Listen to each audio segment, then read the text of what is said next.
Hey guys. So today I kind of wanted to share something that's been on my mind for the last 2 weeks. And we're always talking about setting goals and creating a dream board. But one of the things that I kind of wanted to share was the importance of also going back and reviewing your accomplishments and the goals that you achieved.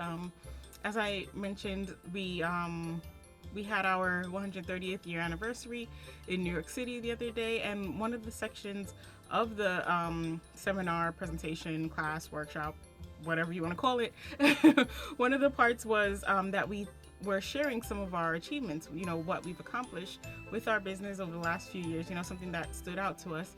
And I feel like we all, most people have one thing that kind of stands out.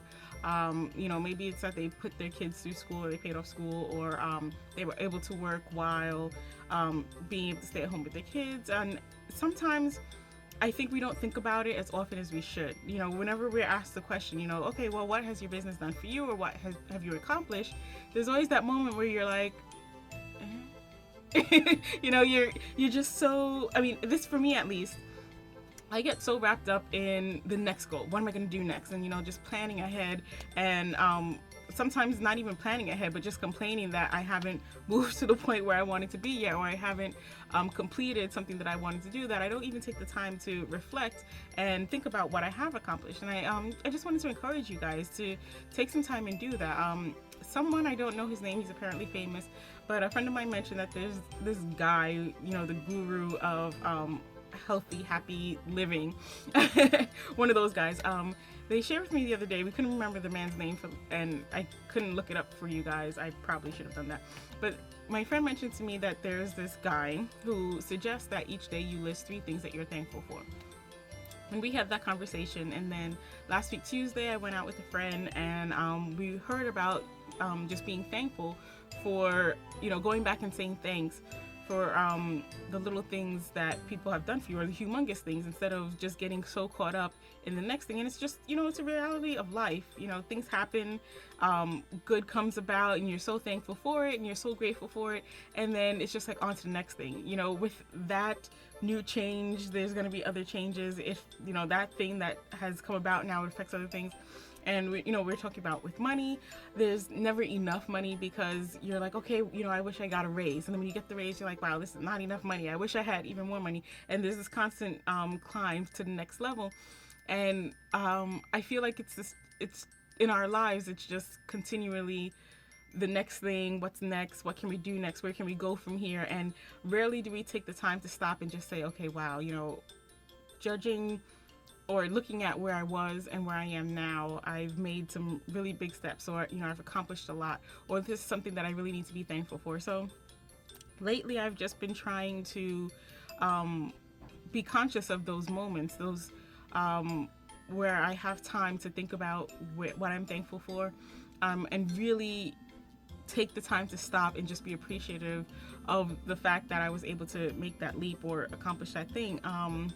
And I've been trying to make it a habit to just be thankful more and to think about those things more. And I really have found that sometimes you're just going through stuff, and it's easy to just get stuck in that, okay, next. Things aren't working. You kind of get into a rut. And I've shared in the past before that I've gone through this myself, where I haven't been feeling 100%. And it's not because of something horrible happening. It's just that I can't get to do the next thing that I want to do, or I can't get to be in the next place where I want to be, and it just becomes a distraction in and of itself, and it gets discouraging. And I found the last 2 weeks, as I've been trying to focus on things that I'm grateful for, and to think about and try to list more and more things that I've been thankful for, I've noticed a change in my behavior. I've noticed feeling more energetic and not as discouraged. So I just want to encourage you guys, take some time and really think about the stuff that you've accomplished, and don't even try to think about how big it is, because I do this. I'm like, well, that's a little accomplishment, because it's not it's not an accomplishment like that person, or well, he or she has done that and I just have done this. Don't even think about things in terms of what other people have done, or don't even think about it in terms of what other people have expected you to do, because I do that too. And I say, okay, well, so and so said that I should be in a certain position by now, or I should be at a certain place in life by now, and I'm not. So try not to even think about where you are in relation to anyone else, or what anyone else has said, or anything in history, in the country, whatever. Just think about your success and your achievements in terms of your success and your achievements. Compare where you are now with where you've been, and more likely than not, hopefully you're further. And if you're not, then start thinking about, okay, well, the last 5 years I haven't moved. What's happening? What can I do to change that? And start taking the little steps that you need to move forward towards that. But that's a story for a different video. But for now, I just want to challenge you guys to take some time and just think about and appreciate the things that you have accomplished and the things that you have achieved. I will share one with you. I might have shared this before. I feel like I've talked about it in a video before.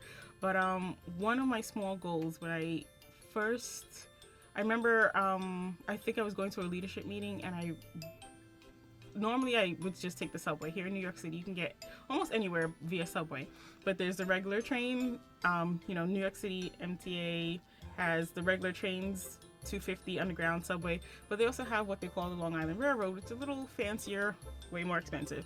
But sometimes, depending on where you're going, you can actually get to places faster. It has fewer stops. So for example, from my house to Midtown Manhattan would take me half an hour versus the 2 hours and 30 minutes via bus and subways. So normally to get to work, I would have to take a bus to a train to transfer to another train to get to work. But with the Long Island Railroad, I would just walk to the train and then take it to Midtown and be there in half an hour. And I used to think, I wish I could just take the railroad, but I couldn't afford it back then. And somehow over the years, I've increased my earnings to the point where I was able to take the train.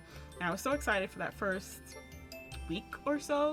And I totally forgot that this was one of the things that I dreamt about doing, early in the years, because I just thought it was, so far out of my price range, and I thought that it would be a waste of money to do.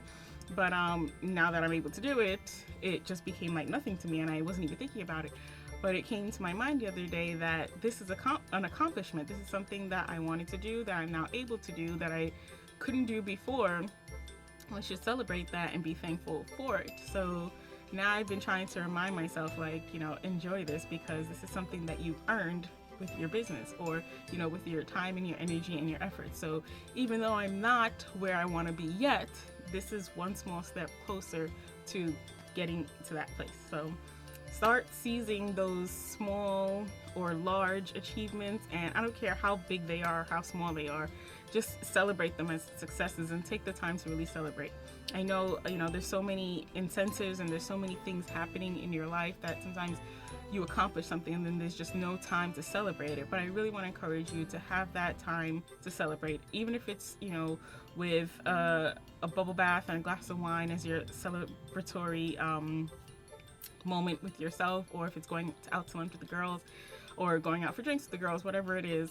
Take that time to celebrate. And I would also even encourage you to take the time to celebrate other people's achievements and successes, because celebrating with other people, I think, makes you more appreciative of what you have as well. And it's just nice to be a part of a group of people who are celebrating each other's successes. And if you're not blessed with that, then, reach out and get connected with us, because that's how we do. And we would love to do it with you. All right, guys. So hopefully you'll glean something out of what I'm sharing here. And as usual, I'd love to hear your stories. Love hearing your comments and seeing your posts and how you've applied the things that I've said. And I share this not because of wanting to brag, but because of other people sharing these ideas with me, and me just wanting to pass it on to you guys. So again, looking forward to seeing you guys start celebrating your successes, start being proud out loud. I want to see Facebook posts and photos of you celebrating your achievements, and I really want you to start just being excited about even the small things. All right, talk to you guys later. Bye.